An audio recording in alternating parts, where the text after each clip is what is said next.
8월 20일 오늘 하나님의 말씀은 요한계시록 11장 말씀입니다. 10절로 14절 말씀. 이 두 선지자가 땅에 사는 자들을 괴롭게 한 거로 땅에 사는 자들이 그들의 죽음을 즐거워하고 기뻐하여 서로 예물을 보내리라 하더라. 3일 반 후에 하나님께로부터 생기가 그들 속에 들어가매 그들이 발로 일어서니 구경하는 자들이 크게 두려워하더라. 하늘로부터 큰 음성이 있어 이리로 올라오라 함을 그들이 듣고 구름을 타고 하늘로 올라가니 그들의 원수들도 구경하더라. 그때 큰 지진이 나서 성 10분의 1이 무너지고 지진에 죽은 사람이 7천이라. 그 남은 자들이 두려워하여 영광을 하늘의 하나님께 돌리더라. 둘째 화는 지나갔으니 보라 셋째 화가 속히 이르는도다.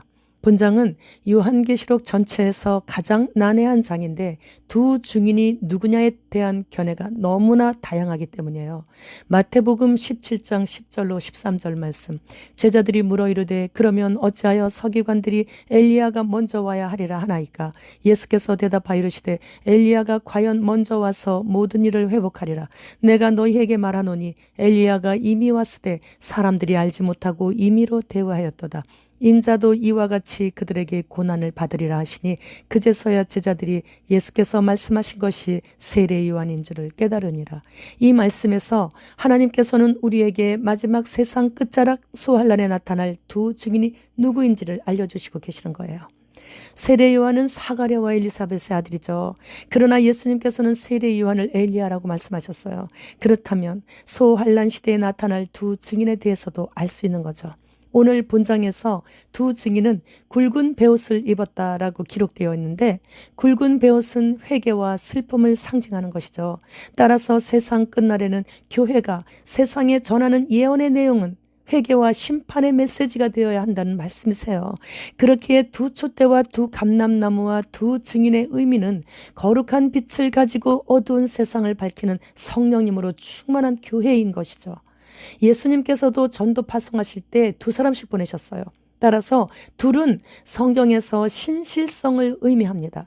한 사람은 전도하며 외치고 한 사람은 그 말을 증언해주는 증인이 되는 것이죠.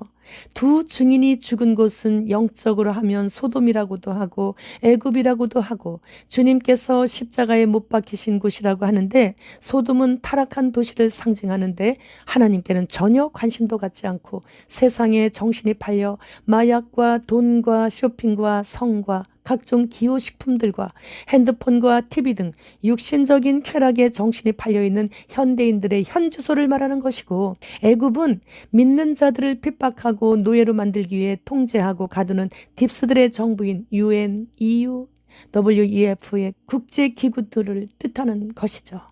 전 세계가 똘똘 뭉쳐 예수님을 십자가에 2번 못 박고 있는 곳은 예수님 외에도 구원이 있다는 로마 캐톨릭의 수하에 있는 WEA, WCC 종교 통합을 끌어들인 배도한 교단들의 교회에 먹고 살기 위해 붙어있는 목사들이 목회하고 있는 현장이 바로 예수님께서 십자가에 못 박히신 곳이에요. 따라서 두 증인은 이 마지막 시대를 살아가면서 모세와 엘리야의 성정을 가지고 대제사장 여호수아와 강력한 리더인 스룹바벨과 같이 하나님께 순종, 오직 주 예수 그리스도께만 충성을 다하며 영광을 올려드리는 만인 제사장인 사명받은 유대인과 이방인 교회를 가리키는 거예요.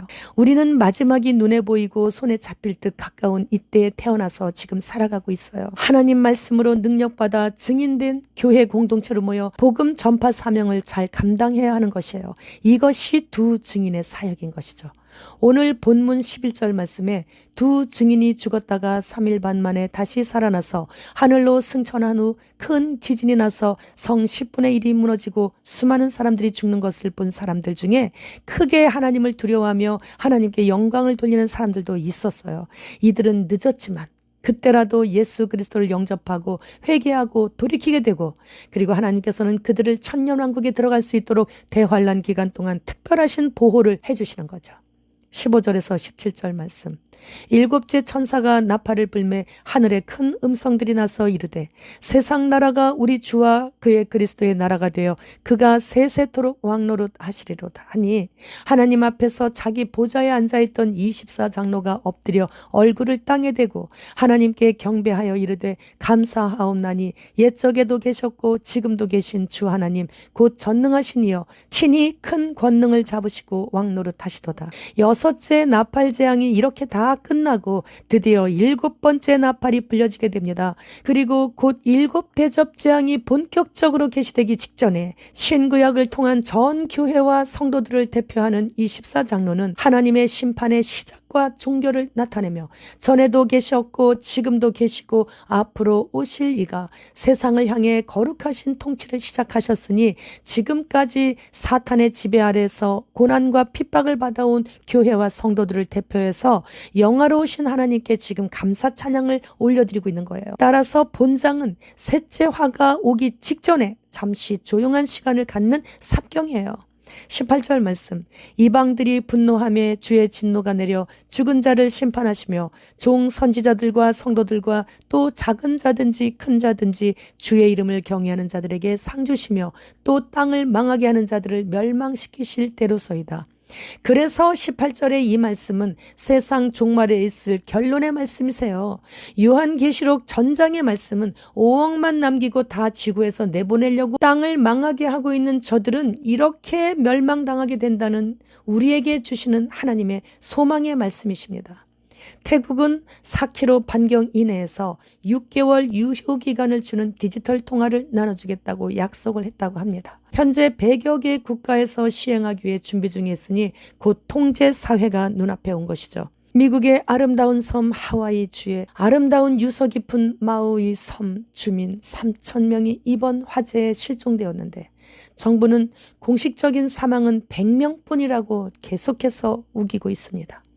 다시 오는 팬데믹은 국가 의무사항이라서 누구나 먹고 살려면 hin신을 다 맞아야 합니다. 그런데 아직도 대환란에 대해 이야기하는 것은 시기상조라고 말씀하시고 계십니까? 그렇게 되면 때를 놓치게 되는 거예요. 지금은 두 사람이 맷돌 갈고 있을 때 한 사람이 들림받기 직전인 것이죠.